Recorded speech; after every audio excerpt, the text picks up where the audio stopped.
Olá, pessoal! Tudo beleza? Professor Plínio Monteiro em mais uma aula, agora sobre estratégias corporativas. E o que serão as estratégias corporativas e divisionais? Nós sabemos que uma grande corporação, uma grande empresa com vários grupos e negócios diversificados, ela tem estratégias com diferentes focos.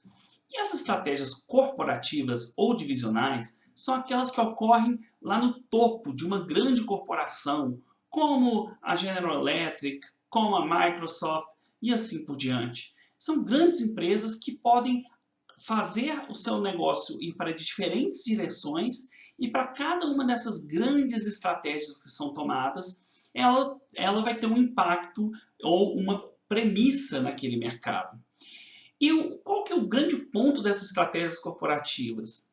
É que essas estratégias elas não se traduzem em algo, em ações pontuais. Elas são estratégias mais genéricas que são pontuadas no nível estratégico de grandes corporações e que depois têm que ser desdobradas dentro dos negócios e dentro dos negócios vai ser desdobrado em diferentes áreas funcionais. Pois bem, quais são então essas estratégias corporativas tomadas no nível C-level, como eles costumam dizer? Bom, nós temos aqui nesse diagrama um exemplo de três tipos de estratégias corporativas, que são as estratégias de crescimento intensivo, de crescimento integrativo e de diversificação corporativa. Nesse desenho, apresenta qual que é a expectativa de crescimento geral de uma corporação, utilizando os diferentes tipos de estratégia ao longo do tempo.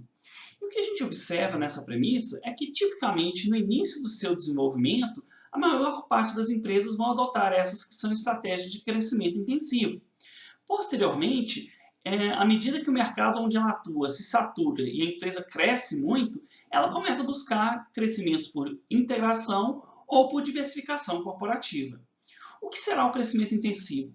Você cresce no mesmo mercado ou com produtos similares àquele central da sua empresa. É aqui que estão a maior parte das estratégias de marketing. Quando a gente fala de estratégia de marketing, praticamente todas elas estão focadas no crescimento intensivo. O que seria o crescimento integrativo? Aquele que ocorre pela internalização de atividades de geração de valor dentro da sua cadeia de valor. Então, você aumenta o número de atividades, aumenta o número de negócios. Então, por exemplo, um restaurante passa a produzir seus insumos, ou um fabricante passa a vender também diretamente ao consumidor final.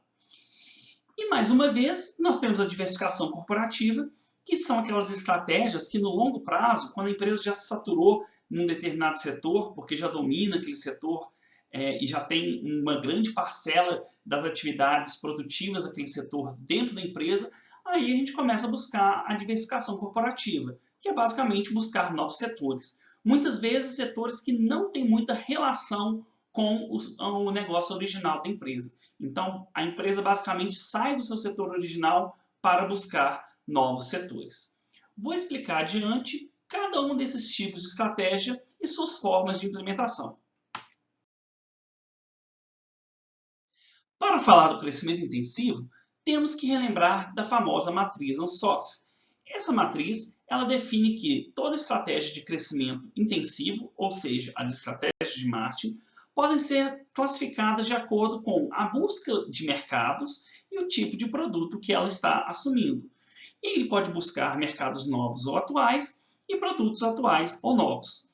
Quando a gente mescla essas duas dimensões e duas categorias, temos quatro grandes estratégias.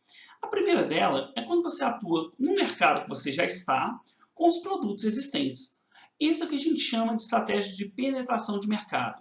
Aqui você vai tentar, basicamente, aumentar seu market share ou aumentar a concentração de compras das pessoas na sua empresa.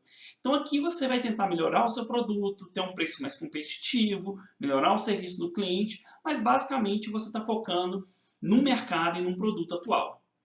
Uma segunda estratégia é a possibilidade de você desenvolver novos produtos para esses mercados atuais. Imagine que existam algumas necessidades e desejos que o mercado tem hoje e que você não está atendendo bem com seus produtos. Talvez seu produto precise de uma melhoria tecnológica ou de um novo tipo de serviço a ser oferecido. Nesse caso, você vai desenvolver uma nova oferta, mas focada naquele público que você já está atuando. Vamos pensar por outro lado, alguém que desenvolve, que pega os seus produtos e lance ele em um novo mercado. Imagine que você não estava atuando na Europa e aí você abre uma subsidiária na Europa, mas utilizando os produtos existentes. Então, esse é um exemplo de desenvolvimento de novos mercados, onde você pega os produtos atuais e tenta alocar em mercados onde você ainda não está atuando. Finalmente, nós podemos ter a diversificação de mix, que é quando você cria novos produtos para novos mercados. Nesse caso, você pode ter um mercado onde você, geograficamente, por exemplo, já está presente, mas que você precisa desenvolver um novo produto para atender um novo tipo de consumidor, um novo segmento de mercado, um novo tipo de empresa. Nesse sentido, você está saindo, está sendo aquela estratégia que mais sai do seu foco original. Mas observe, você continua no mesmo setor. Você não está saindo daquele setor base, você não está indo do setor, por exemplo, de energia para o setor de bens de consumo. Aqui você, por exemplo, continuaria no setor de bens de consumo. Então você lança um novo tipo de iogurte, ou você você produz iogurte e você passa a produzir queijo. Então esse é um exemplo de diversificação de mix que entra dentro da matriz Ansoff. Aqui é só uma explicação um pouco mais detalhada desses elementos da matriz Ansoff. Como eu já detalhei, aqui vocês podem simplesmente rever essa conceituação. Em sequência, tipicamente as empresas, depois de saturarem aquele mercado, elas começam a buscar o que nós chamamos de crescimento integrativo. Ou seja, ela tenta ter uma maior participação no processo de geração e captura de valor naquele setor. E isso pode ser feito seja pelo crescimento vertical ou horizontal. No crescimento vertical, você internaliza atividades que eram feitas pelo seu fornecedor, que no caso é integração vertical para trás, ou você internaliza atividades para frente, que eram feitas pelo seu cliente. Um restaurante pode passar a produzir galinhas para fornecer os seus insumos, por exemplo, e aí ele está se integrando para trás. Ou alguém que cria galinha pode montar um restaurante. Nesse caso, é um exemplo de integração vertical para frente. Mas além da integração vertical, nós temos a integração horizontal, que ocorre quando você adquire dentro daquele setor ou obtém mais internalidade com outros membros que antes estavam no mesmo nível que você na cadeia produtiva. Isso pode se dar por meio de aquisições. Uma universidade grande ou um grupo do setor de ensino compra outras instituições menores. Isso pode se dar por meio de fusões. Normalmente duas grandes empresas fundem-se em um novo negócio e a partir daí eles aumentam também sua participação naquele setor. Outra forma são as joint ventures, quer dizer, aquelas parcerias pontuais que são realizadas pela criação de um terceiro negócio para explorar um mercado ou serviço. Isso é muito comum, duas empresas concorrentes, por exemplo, se juntarem para explorar um novo mercado geográfico, entrarem em um novo país, ou mesmo para desenvolver um novo tipo de tecnologia que sozinha elas não conseguem. Então, nesse caso, haveria a criação de uma terceira empresa para dar vazão a esse negócio, sendo que as empresas originais elas permanecem com a sua gestão, podem até competir nos seus mercados originais, mas elas se juntam para, num determinado empreendimento, atuarem de maneira conjunta.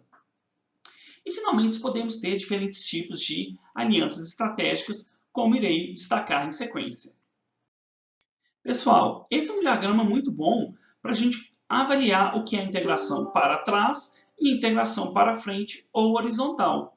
No caso da integração para frente, você vai em direção aos seus distribuidores ou clientes, e a integração para trás você vai atrás dos fornecedores ou de quem fornece a matéria-prima.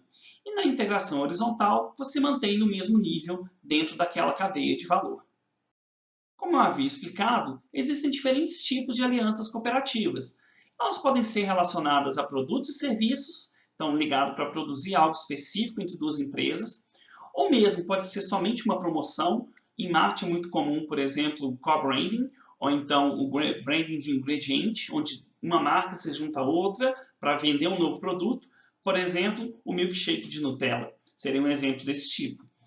Uma aliança logística, por exemplo, uma empresa passará a fornecer o serviço logístico para outra, Então, imagine que duas empresas que podem até ser concorrentes, mas elas fazem uma aliança cooperativa para utilizar a rede de distribuição e os canais de distribuição de outra. Isso seria uma aliança logística ou mesmo a colaboração de preço, que tem que ser visto com muito cuidado, pois isso pode ser classificado como algum tipo de estratégia competitiva, estratégia de competição injusta.